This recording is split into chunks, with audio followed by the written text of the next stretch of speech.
So this will be available for anyone who wasn't able to attend, anyone who needs to go back and review anything. I'm also going to send out the slides afterward, and I have a couple of documents with sort of step-by-step Workday screenshots. So if you can't follow along or you're trying to take notes or anything, don't worry, it will be available, and I will be updating those documents as needed too. So I'm going to go ahead and share my screen and get started here. No, get back out of there. Hold on just a minute. Okay. Share screen. Here we go. Can everybody see my screen okay?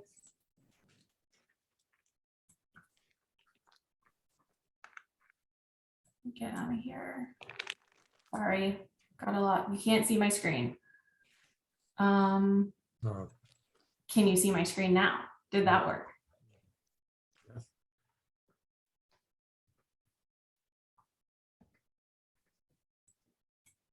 Yes, that worked. Okay, awesome. Excellent. Okay, so Workday Financials walkthrough. I know this is going to be a lot of information. So wanted to start out with something just a little fun, because this might not be everyone's favorite topic. I learn something new every day and forget 5 other things forever, which I think a lot of us can probably relate to, especially when trying to learn an entire new system. So you are not alone. Okay, here's what we're going to cover today. Purchasing via Buckeye Buy in the Workday catalog, purchasing using a non-catalog purchase order, reimbursements via expense reports. Those are going to be covered with both travel and non-travel reimbursements. How to enter a spend authorization when you are the traveler, or if you have the ability to travel or enter on behalf of others, which some do, some don't. The P-card purchasing process, how to check the status of a request that you have entered in Workday, and the PeopleSoft eRequest chart field to Workday work tags transfer, and kind of how that works. So I'm going to go ahead and keep going here. So the ARC, the Administrative Resource Center, ARC, as the financial world likes to call it, is kind of it's a really good jumping off point. It doesn't have step-by-step pictures, but it does give you a lot of information on how to start every kind of process. I know it's kind of cumbersome. I am going to show you the ARC today, and it's not hopefully as scary as everybody thinks it is. Let me go ahead and open it here. So this is what the ARC looks like. And this is something I highly recommend you bookmark. You're going to scroll down here to Workday. And for the purposes, oh, and I am not, okay. Let's log in here. For the purposes of everyone today, what most of people are going to use is this Workday for Employees. Don't worry about all these other ones. Employees is where you want to be. And then if you click on job aids, we are going to live in this world here: expenses, procurement, and travel. Those are kind of the 3 sections that we're going to sort of deal with today. And each one of them, as you click on it, like I said, it's not pictures, but it is a step-by-step kind of how to start things. So I'll get into that a little bit later. So the first thing I want to cover is purchasing in Workday via Buckeye Buy. And again, I have PDFs that I'm going to be sending out with all of this information. So please don't feel like if I'm going too fast that you're going to miss something, because you definitely are not. So here's the Workday homepage. The first thing you're going to do is you're going to click on this request, travel, or purchase. This is where you want to go for basically everything that is going to be covered today. So you have request pre-approval for travel, request expense reimbursement or P-card, request to procure goods or services. And then down here, we're not really going to focus on these bottom 3 today, but for right now, I'm going to show you the request Buckeye Buy. So the first thing you're going to do, you're going to have your name up here. The company should default, currency should default. All of these things should default based on your work location and your work tags that you belong to. You can change any of these if you're purchasing on behalf of a different area, but for the most part, these are all going to be just defaulted to you. One thing that Workday makes us do is they make us drill down the deliver to all the way to a room. And I don't know why it doesn't default to that, but just for today's purposes, I will show you. I'll type in ARPS and hit enter. And I want this to go specifically to ARPS Hall 110A. It makes you drill down to a room, but if you don't catch it on this screen, I'll show you how to change it on the next screen. So requisition type, we're going to pick Buckeye Buy because we want to go into the Buckeye Buy catalog to purchase this. So we're going to click OK. And then you want to connect to supplier website. And right here it says Buckeye Buy is the online store. So if you're not sure, you want Buckeye Buy, this is where it tells you Buckeye Buy. So we're going to connect to the supplier website. And then over here, you see this little button. We're going to connect. And then it could take a couple seconds, could take up to a minute, depends on how Workday's feeling today.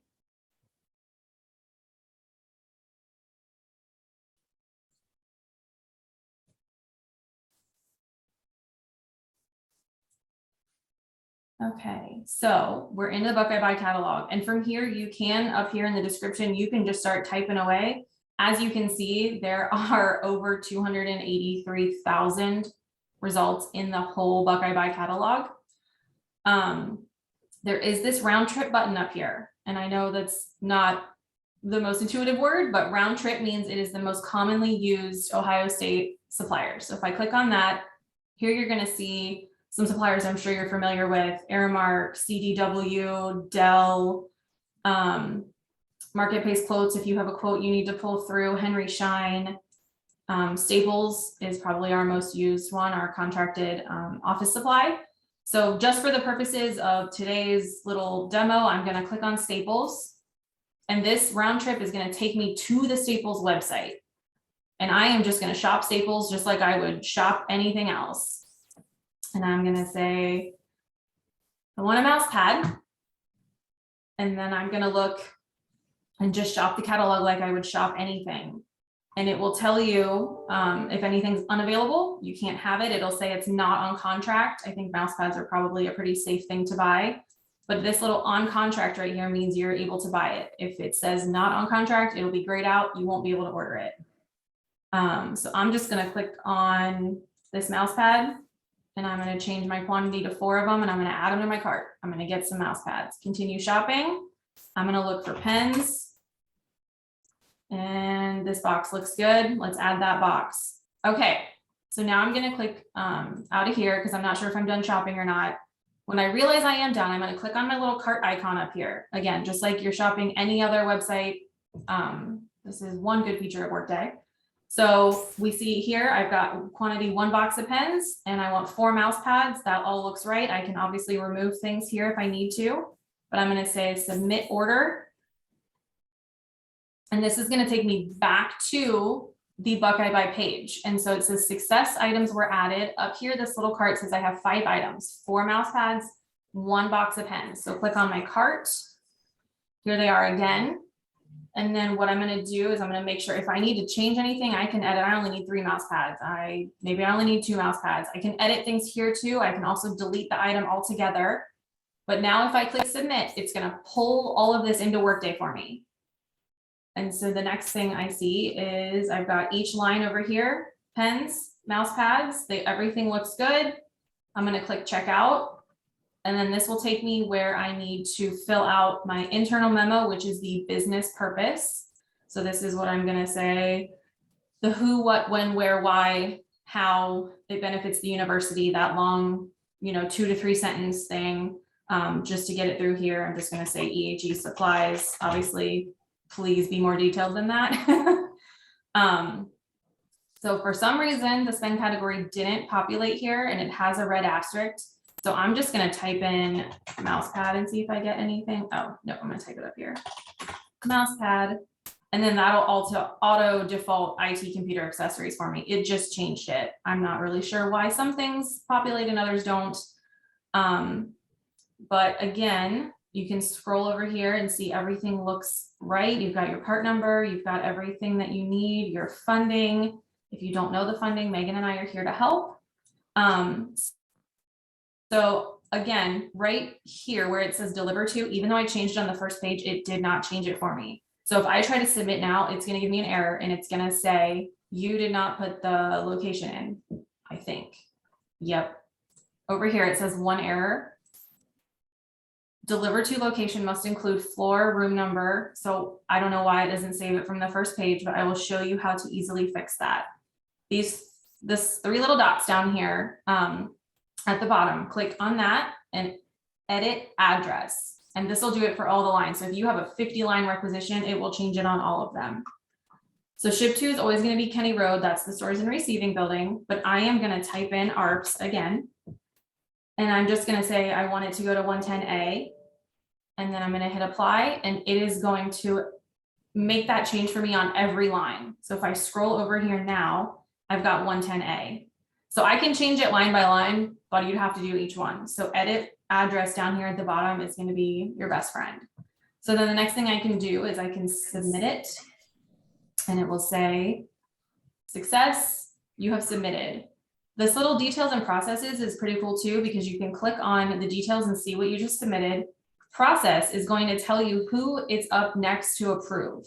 And right now there's only 2 people. After the cost center manager approves, it'll go to the service center and you can always check on this process tab to see where it is. And at the top, it'll say successfully completed if it's all the way done. So hopefully that wasn't too fast for you. We are going to do some more. If you're not sure if a supplier is in Buckeye Buy, you can click here.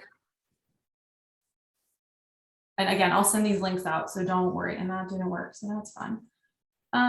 Of course it didn't. Okay. And I'm going to, I want to find a supplier.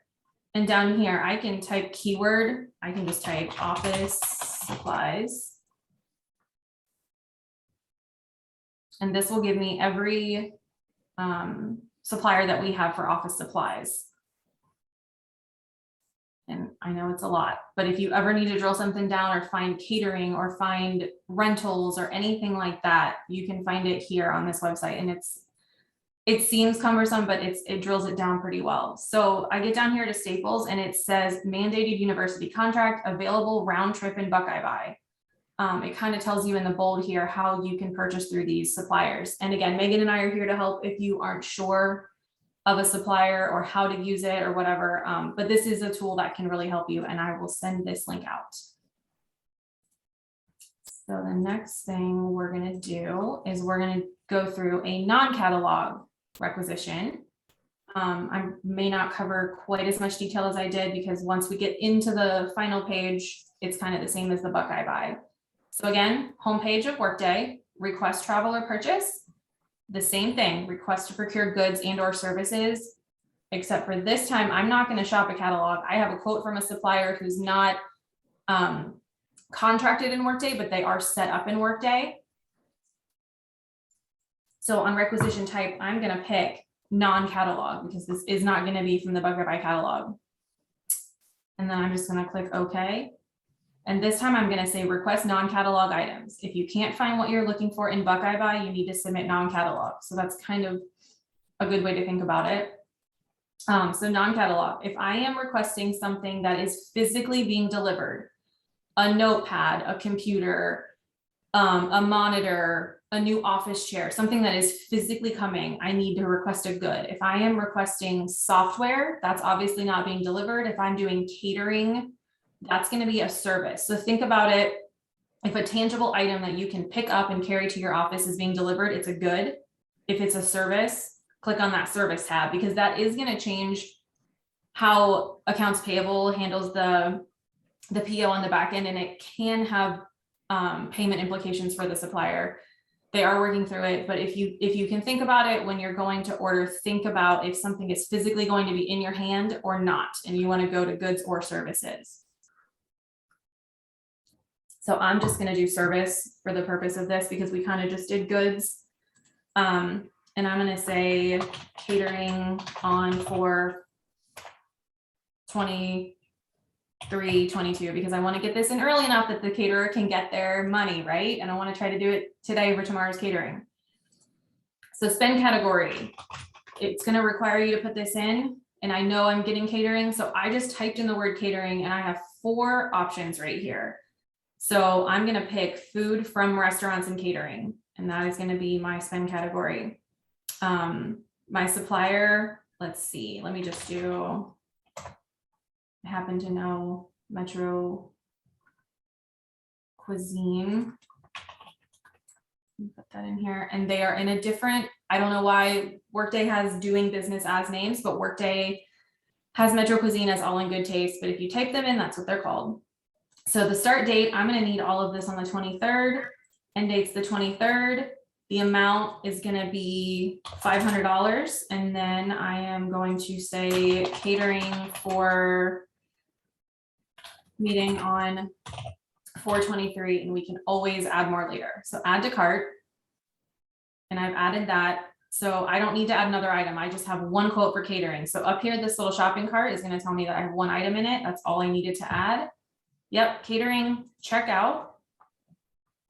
And I am going to then put my internal memo, which is that longer business purpose. So catering for EHE, meeting on 4/23. Obviously, there would need to be more than that. So you can see the goods line here is empty. I have no goods. No, I know food is coming to be delivered to me, but it is considered a service as it is catering. So I have the food and catering down here. I have my dates. I have the memo. The only other thing that I would need to add is an attachment just to attach the quote that I was given. And I will just put something in there. And then I'm also going to need, I'm going to see the quote from supplier. And then I'm also going to add another, and these are just things I'm grabbing, list of attendees of who's coming. I need to know, or an invitation. If you don't know exactly who's coming, it's kind of going out for everybody. You can put your invitation for the event or for the meeting, and then afterward we can go in and attach who actually attended. So let me check and see what my errors are here. Business purpose, I did that. A deliver to location, I will change that. Okay. So again, down here, this edit address. Because this is a service, I'm going to say I want this to go to ARPS Hall 110A, but it's a service, and I don't want it to go to stores and receiving first. So I want it to go to ARPS Hall, change both of those, click OK. And then I am going to submit this for approval. So that is a very quick walkthrough of those 2 types of purchasing. Let me continue here. We are going to move on to spend authorizations. So if you are the traveler, you're going to go in and create a spend authorization for yourself. If you have the EDES role and you are able to submit on behalf of others, I'm not really going to cover that today, but that is something, if you have individual questions, we can definitely go through it at a different time. So we're going to start back on the home page here. Request travel or purchase, and we're going to do pre-approval for travel. And the title of this is spend authorization, which I know sounds like you're trying to buy something, but Workday calls travel a spend authorization, and it calls spending money to buy something a requisition. So just new language we all need to learn and kind of get the e-travel, e-request out of our brains. Like I said, you learn something new, you forget 5 things. So here we are. Request pre-approval for travel. And there's a bunch of stuff up here. You can click on all of these if you need to go to business policies, you have any questions for the travel office. There's a lot of good links up here that if you click will take you to a new tab, and you can read all that stuff before you submit this. So the company you're traveling on behalf of is the Ohio State University. The start date, I am going to be leaving on May 4th, and I'm going to be coming back on May 9th. My description is a conference, and then over here in justification is where you're going to put your more extended business purpose. Conference in, I don't know, let's see, Orlando, 4 to 5/9. And then I would put the reason I'm going for, some type of project I'm working on. I'm a member of this organization and they have a conference every year. I'm going to that. So business purpose, I'm going to pick conference here. So we've got everything filled out on the top. And now down here, we can do spend authorization lines, and we're going to click this add. And then we need to add each line. So I have airfare, and then I'm going to fill that out. This is all an estimate. Spend authorizations are all an estimate. You can go on and look at flights and look at hotels and look at everything before you travel. But we just want to make this an estimate so that we can get it approved so that you can actually start booking things, because we can't book hotels or flights until we've gotten this approved spend authorization. So the first thing I'm going to add is airfare, and right now airfare is a little more expensive than it has been. So I'm going to say I'm flying out, same dates, May 4th, coming back May 9th down here. Class of service is going to be economy. Can't fly first class, and we can only do business, I think, if it's international and more than a 5-hour flight. So coach, I'm going to be in Columbus to start. I'm going to Orlando. Travel agency is CTP, or corporate travel planners, because that's who we have to book flights through. If you have any questions about that, please ask Megan or I, or go to the travel office and ask. You know, you can email them. They're just travel@osu.edu. You can ask them questions too. So I've got everything filled out here for my flight. Next, I'm going to add another line. I need to eat while I'm there. So I'm going to put some per diem, and you want to do pre-trip, because this is before you go, per diem pre-trip. And the great thing about this is I'm going to type in Orlando, and I'm going to say, what did I say? 4th, 5th, 6th, 7th. So 6 days. And it is going to do the math for me based on Orlando. So boom, I've got $414 for 6 days in Orlando. That line is done. Next, I'm going to add lodging. And I don't know what hotel I'm going to stay in yet. So I'm just going to leave that one blank. I'm going to say May 4th to May 9th, destination Orlando. And quantity is 6 days. And this will also change the total that you're allowed to have based on the federal per diem, which right here, per diem domestic, per diem international, you can click on those to see. But I'm just going to show you. So I can do 150 a night. And when I click anywhere else, it's going to change that for 6 days. It's going to do the math for me. So now I'm going to go in here and I'm going to say 500 a night. And it is going to say enter an amount for lodging that's less than 306, because it knows, because I put in Orlando, it knows the federal per diem maximum for Orlando is 306 a night. So I can't enter that much. So if I think, well, the conference hotel is pretty expensive, I'm just going to go ahead and put 290 in there to be safe. It'll still do the math for you, but it won't let you put in amount over the per diem for the city you're going to. Let's see, I need registration because I have to attend the conference. Registration is $150. I don't know what it is. Conference, the Merchant is conference. So then I think I might have to take an Uber or a Lyft or a taxi somewhere. So I'm going to put in ground transportation, and I'm going to say from airport to hotel and back. And this again, just an estimate. You don't have to get on your Uber app and try and look up all this stuff. You can just say, I'm just going to put in $100 just to cover all of that. And so if these are all the expenses that I think I'm going to have for this trip, I look them over here and I can click on them to make edits. I can go back to each one. If it turns out that I don't think I'm going to have an Uber, I can click this little trash can and it'll take that one off for me. You can't bring it back. So if you need to add it again, you have to click add. And then the last thing I need to do is this attachments tab. I need to add the conference agenda or like a schedule at a glance, something that I have that shows that I'm going to this conference. And then you can just say conference agenda. And this is just for compliance purposes. So then I can submit it because I'm going to this trip and it'll be good to go. I'm not going to submit it though, because I'm not traveling and this will be a real thing that I submit and I don't want to do that. So let's move on. Again, sorry, I'm going very fast trying to get everything in here so we have time for questions at the end. So then if you have traveled and you need to create an expense report on behalf of yourself to get paid for going on that trip, we're going to go in here to request an expense reimbursement. That is going to be that second line in Workday. And here is where I don't have any travels because this is going to default to me. But what I would do here, if it was for a travel, is I would click this third little button down here for create expense report from a spend authorization. And right here is where it'll pop up if I have a spend authorization in the system. And since I don't have one, I can't show you that, but I can show you down here that if you have a credit card transaction or an airfare, that's all going to come down here and you're going to click on the one you want and click next.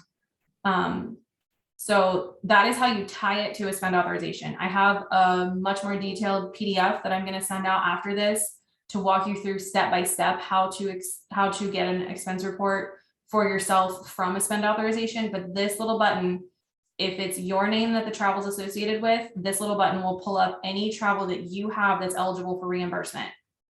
So just for the purposes of this, because I can't show you that, I'm going to go to just create new expense report. Like I just need reimbursed because I took a prospective, faculty member out to a lunch while they were here visiting on an interview or something. And so business purpose, anything non-travel, the business purpose is always non-travel. It's really easy to remember. I know all these things are up here, donor visit, internal meeting, non-travel, always non-travel. It's just how Workday functions. So I'm just going to say I'm going to create a new expense report because I took someone out for a meal. And then I'm going to add my line here. And I'm going to say meal. And I'm going to do business meal or food external attendees. I would put, I don't know why it thinks this is like a destination, but I would just put Columbus. And there was only 2 of us. Business reason was interview, lunch. The merchant was wherever I went to lunch. We'll just say, I don't want to put faculty pub. We went really fancy and we went to Wendy's, and I'm going to put the exact amount that's on my receipt. And I'm going to select the receipt here showing the full amount that was paid, the items that were actually ordered and eaten. Usually the bill will say how many people were at the table, and that just, again, for compliance, will show that 2 people were there. This is 2 people's worth of food. This is how much I paid. And then you would submit it here. And if you have more lines to add because you also purchased this person something else, you have to pay for their parking while they were here, anything, you can add it all on one line to reimburse yourself. Again, I wish I had a better example for travel related ones, but since I don't have a travel, apologies that I can't show you that. So that's what I just went over. Expense reports, non-travel. So you didn't go anywhere. You just had an expense report because you had to run out and buy something for a last minute meeting, or you had to take someone to a lunch or anything like that, that you're getting paid for when you didn't physically leave the city you live in, if that makes sense. So next we are going to go to the P card. If you have a travel related expense, if you are paying a registration for a conference, you do not need to fill out this P card form because your spend authorization serves as that pre-approval. It serves as that form. So the P card power form is going to be, again, I have this link I can send out as well. So you will come here and you will put your name in and you will put your email address in, begin signing. And then this is what we need if you're checking out the P card or you're using it for a membership renewal, or you're wanting to purchase something from Amazon, because I have the Amazon account for Ed Studies. So you would put this form in. So your name number, the date you need it by, the estimated cost, the vendor name here. And then this is, you can delete this as you fill it out, or you can type here. So what is being purchased? I'm going to say a gift card. Who is it for? I'm going to say it's for study volunteers. Why is it needed? Raffle at event. How does it benefit EHE? You can say it's for a research study, however, dates and relevant locations, you can type all of that into, but the more detail here, the better. And like I said, you can delete all this out and type a whole long business purpose here, but we need all of that information. So you're gonna pick Ed Studies. I am gonna be the P card manager for Ed Studies right here. If it's registration, you're gonna say yes. If you know your funding here, this is where we put this. If you don't know the exact numbers, down here in the comments is where Megan and I would really like you to put, please take from startup funds, please take from faculty allocations. Because if we don't have this and we don't know how you want to pay this, or you can say the grant number. If you only know the grant number, the GR number, you can put that in here, but we need something or some jumping off point to go to, because if we don't know, then we have to go back and ask you, or we have to deny the form and it has to be started over. So just not to delay the process, we ask that you at least put something in the comments. Better yet, obviously your program or assignee number. But if you don't know, just something down here would be great, just to help us and to speed up your purchase. And so we don't have to play email or phone tag back and forth. It just help us out a lot. So that is the overview of the P card process. Again, we're here for any questions that you need, and I will be sending all of these links out afterward. So now I'm going to turn it over to Megan, because she is going to cover some work tag information, where the switch came from PeopleSoft into Workday, and how we used to use the word chart field and now we use cost center. All of these different things she's going to kind of cover in a couple slides here. So I'll turn it over to you, Megan. Hi guys, thank you, Ashley, for that overview. So in the switch from Workday, from PeopleSoft to Workday, there was a lot of account information and just general language that we use to describe where your money is held, the funding source that we would like you to enter into the system or put on different forms is definitely changed completely. So something that we wanted to go over, because we've had a lot of questions since we both began, is what are work tags? What do they indicate in the system? And how can we relate them back to what you remember or you were comfortable with in PeopleSoft? So just the kind of overview are equivalent to all of your account numbers that you used to have memorized or you used to at least be familiar with in PeopleSoft. Oftentimes there might be things that you recall. So a lot of times you'll see the people write 1100 or a program number or a user defined that we still see coming up on quite a few of our forms or in Workday, or people try to put them into Workday and they're not, it's giving them errors. So to just kind of go over some of the differences from Workday or from PeopleSoft to Workday, I think will be helpful, especially as everyone starts to utilize travel more and the purchasing starts to pick up this year and heading into next fall. So in general, PeopleSoft was full of more unique numbers. There was more programs and projects, user defined, and instead, conversely, Workday uses a lot more commonly used numbers that go across the universe, the Med Center. And in order to tell the system and compliance who owns those projects or those funds, we utilize our organizational code, which we consider, it's called a cost center now.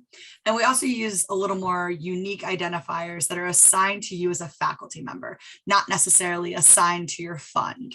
So each faculty member has a unique assignee number. It is attached, it's not attached to each funding source, but it's mainly used to clarify when we use those very common work tags across the university. Some of those work tags include startups, release time, discretionary funds.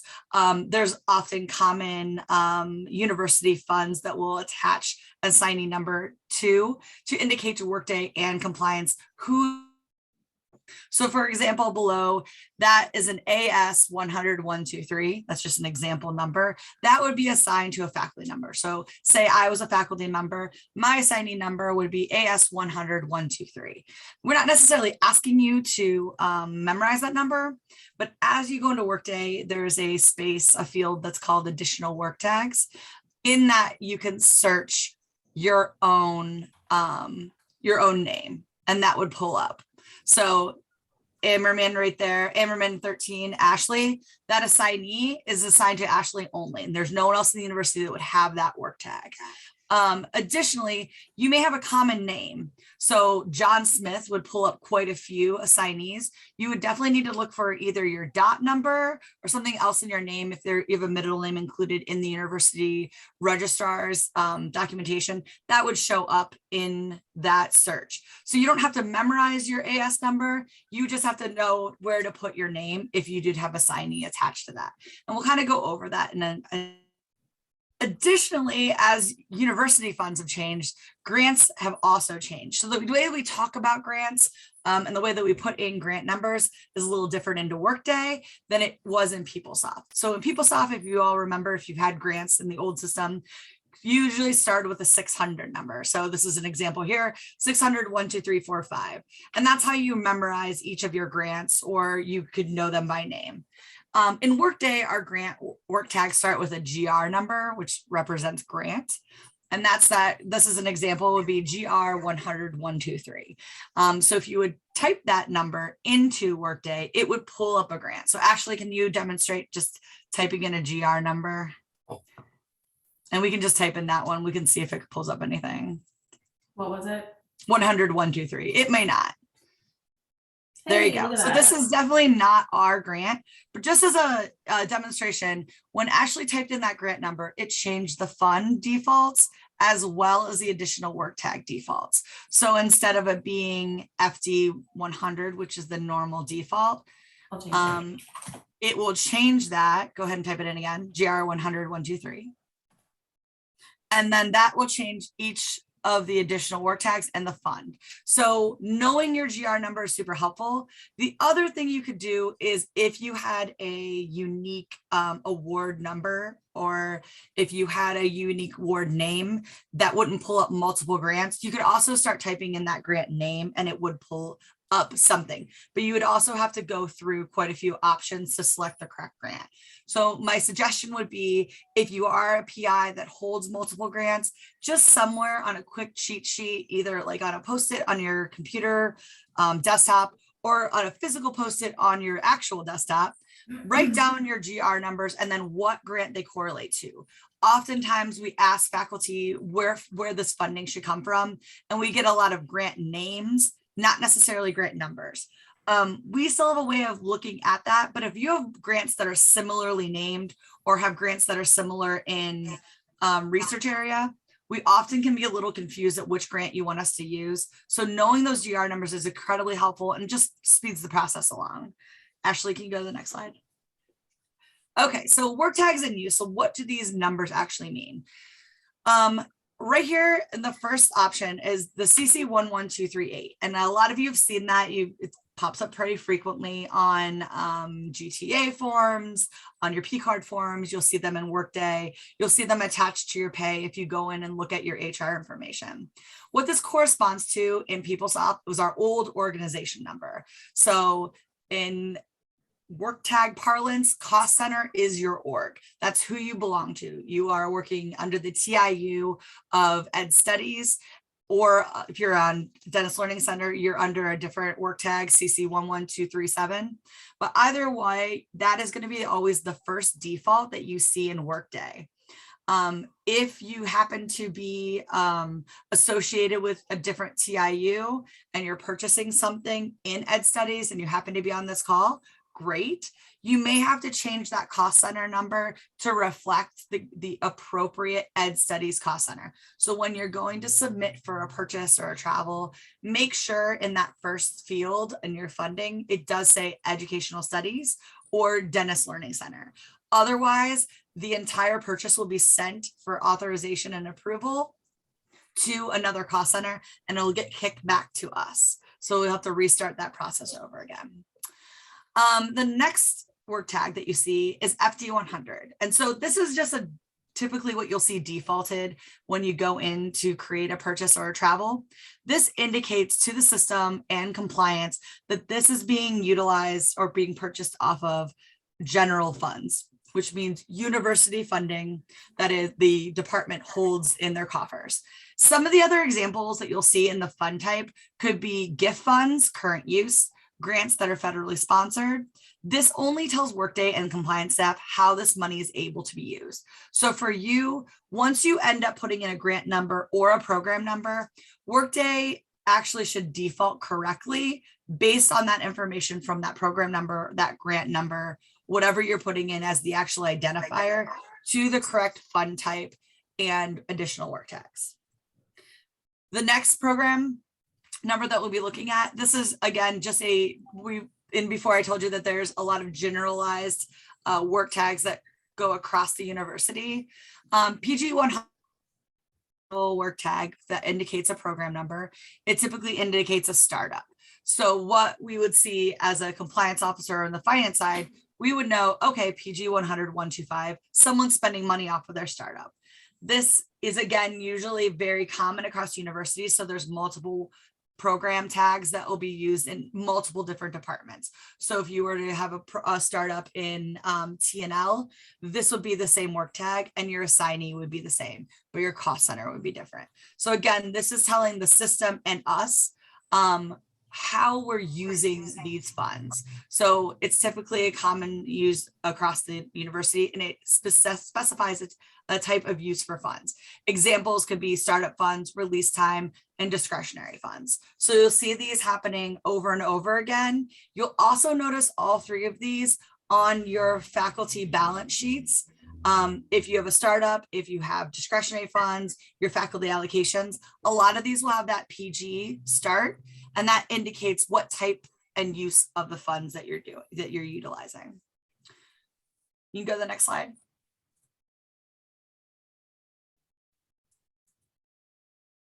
Ashley, can you click to the, yeah, there you go. All right, so the next three that we'll look at, for PIs, again, the GR indicates a grant number. This is for use with costs on a grant. It's different than your award number. So I want to clarify that. When you get a grant approved in the system, it'll be sent to you with indications of an award number, AWD dash a number. That's helpful when thinking about your grant and other things that are associated with it. But grants or awards can have multiple grants that are housed under that award umbrella. So you could have sub awards, you could have participant cost grants, you could have grants that are going to be awarded to different institutions. So that award number is helpful, and we can look it up in the PI portal, but we definitely sometimes need to know if there's multiple grants under that award, what the actual grant you want to spend off of. So what part of that award are you spending this dinner off of, or where the travel needs to come from? So again, it's helpful for you to provide that to us, sure, but it's more precise, and it helps us move things quicker if you actually give us that GR number. And if you have any questions about a GR number, or if you haven't had a GR number that's assigned, that's something that you can come and talk to myself or Amy about, and we can work through that. And as we kind of covered before, the assignee number is going to be that AS number. You'll be able to search it in the additional work tags under your name, but it's just a unique number that is assigned to each faculty. It indicates to Workday and compliance who these funds belong to. You typically add these to common work tags used across the university to indicate specificity in where the funds are coming from. And the last work tag that you might see showing up on some of your forms, also on some of your faculty balances, is this AE number. And activities and events is a work tag that indicates a special use of funds. So often I think on faculty work tags, you'll see that indicated for use of funding graduate students. This could also be utilized for conference registration funds. So a faculty member is hosting a conference and we're bringing in money for registration costs. Those would sit in a fund utilizing an activities and events code. This is also used by funding backed by larger university sources. So our permanent budgetary allowance, or we call it GFA now, those are also often funds that you'll see maybe attached to your HR reports, where you go in and look at where your fundings come from. Often you'll see an activities and events tag on those funds. It just indicates to us in the back end of finance how permanent those funds are, where they're coming from, if they're indicating a higher university funding source. So in general, again, a lot of you don't need to memorize these. Some of you, if you tend to buy on a regular basis or travel on a regular basis, you'll see these come up and you may get used to them. But it really is helpful when you're thinking about looking on your faculty balances and looking at what the funds are, and sort of kind of following across to see, okay, this is my startup. And these are what these work tags mean. So I'm really hoping that as you get used to the new system and you see these work tags in use over and over again, you get a little bit more comfortable with the meanings behind them and how to utilize them correctly. We're always here to help check and make sure that there's funding in those areas, make sure that your work tags are correct. But it is helpful to know as you're utilizing Forms and Workday that what your work tags are, what your typical funding sources are, and what your grant work tags that you should use are. Any questions, you can feel free to ask after the end of the presentation. Thank you. All right, thanks, Megan. I've just got one more slide, one quick thing to cover here. How to check the status of a request. I know I showed you once you click submit on something, there is that details and processes, but obviously it's not going to be approved the second you submit it. So if you want to go back in and check the status of, hey, I submitted that reimbursement and I haven't seen this money yet, or I ordered the mouse pad and some pens and I haven't gotten them, what's going on? There are two different ways that you can check. There's an archive tab in Workday that's good for anything you have done in Workday for the past 30 days.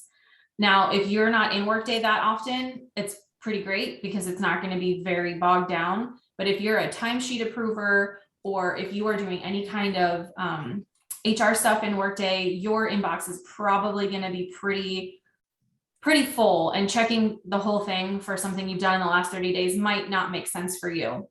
So the second way to do it is to type in the search bar of Workday, just type my, and then what you're looking for, my requisitions, my expense reports, my spend authorizations. And I will really quickly just show these. So up here, if you're at the homepage of Workday, your inbox is over here at the top right, usually has a number in it if you have something going on. Right here is your actions that you have to approve or things you have to do, but this archive, and it says right here from last 30 days.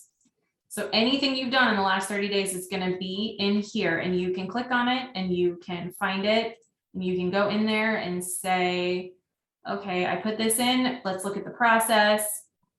Up here, it says successfully completed. So I already know that this has been approved and that it's done, but I can look at the process. I submitted it. It looks like I had to change something, submitted it again. It was approved and it's fully approved. These people are not required. So that is one way that you can always check that process tab. Another way is you can type in my requisitions, my expense reports, my whatever you're looking for, and it will, you can change the dates here. So I think I did this in January. So I'm going to start January 1st. I'm not even going to change any of this stuff because I just want to find anything that I have entered because I think I did it. And I have 17 items that I've entered. And so I can go down here and I can see there's request status. And I can also click, if I'm not looking for one that's completed, it'll give you the PO number here too, if you need that. But the request status, I can click on this header up here and I can say, I can change it to ascending or descending. So if I only want to see the things that I have in progress and I'm able to edit these, that's how you know they're in progress. So I can click on the requisition up here.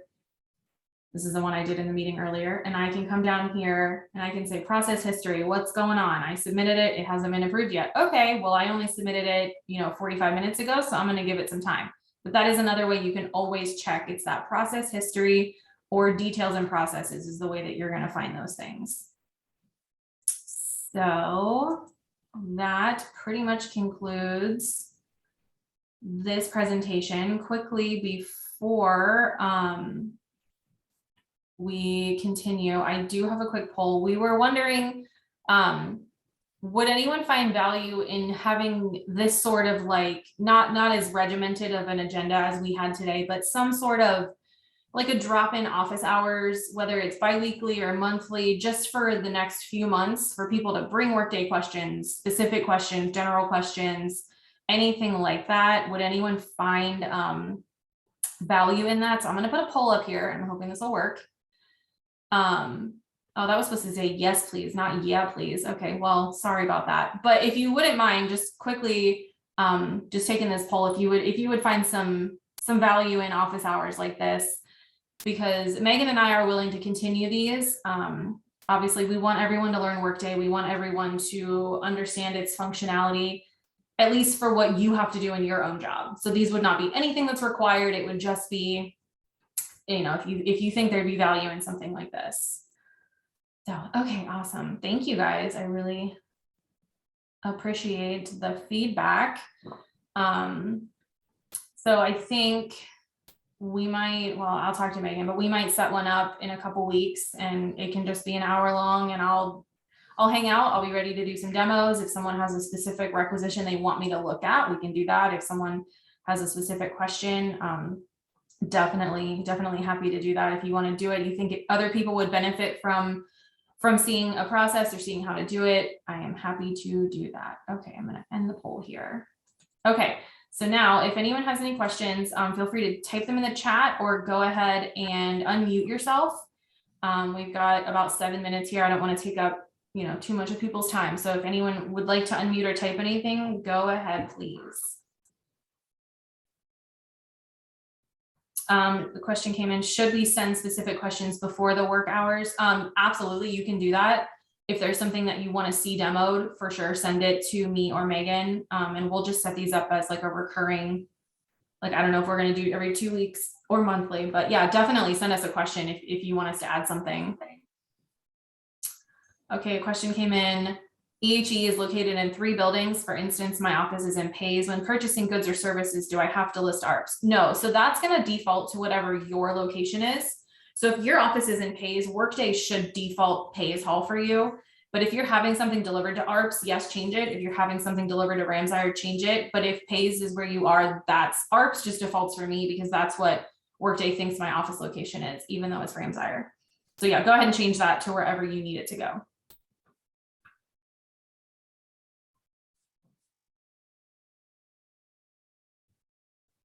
So a question came in, what if I traveled and didn't do the pre-travel spend authorization? So we will still need to go in and do one. It is going to be after the fact, because we can't reimburse you if you don't have that spend authorization. We have to tie those together, which is kind of what I showed you when you go into the expense report and you click on that third little radio button down to tie it to a spend authorization. We still need that in there to reimburse you for hotels or flights or anything, because otherwise it's not going to have a trip attached to it. It'll be considered after the fact, which is, it's going to be marked in Workday, but it's not going to be anything against you. Now, what will be a ding against you is if you don't use corporate travel planners to book your flight. Those exceptions are held by the travel office. That is not a college level. That's a full university travel level. They will be notifying you if you don't use corporate travel planners to book your flight, because it is a university requirement. How do grad students submit mileage for supervision visits? So we can do what is called a blanket mileage request, and I can definitely show that at the next office hours. I can make a note right now to make sure that we do blanket mileage. So if you're going to be going, if it's just a one-time thing, you can do a spend authorization for the trip back and forth, and you would just attach a screenshot of your driving directions, like your Google Maps, your MapQuest, whatever it is. You would attach like a PDF of that to show how many miles you need to drive, and it'll calculate it for you based on the mileage reimbursement at the time. So if it's just a one-time thing, you can submit a spend authorization for traveling. If it is going to be multiple, we can definitely put in a blanket for multiple trips, and I can walk you through that, and I can show it at the next meeting. Another thing I forgot to say that I wanted to cover is if you have a conference agenda or a driving directions or something like that that you need to attach, please don't just put the URL to it or the link, because if you're going to the 2022 AERA conference in San Diego, and you put just the link, that link's not going to exist next year. So if we pull that for compliance in a couple of years, that link's not going to help us. So please take a screenshot or PDF that page and attach it so we can actually see. Unfortunately, URLs or website links don't work in Workday. We can't click those. They're not live hyperlinks. And a lot of links just aren't going to exist in a couple of years. They're going to get replaced by the new one. So please, when you have an attachment, please actually attach the information and not just the URL. We have any other questions coming in?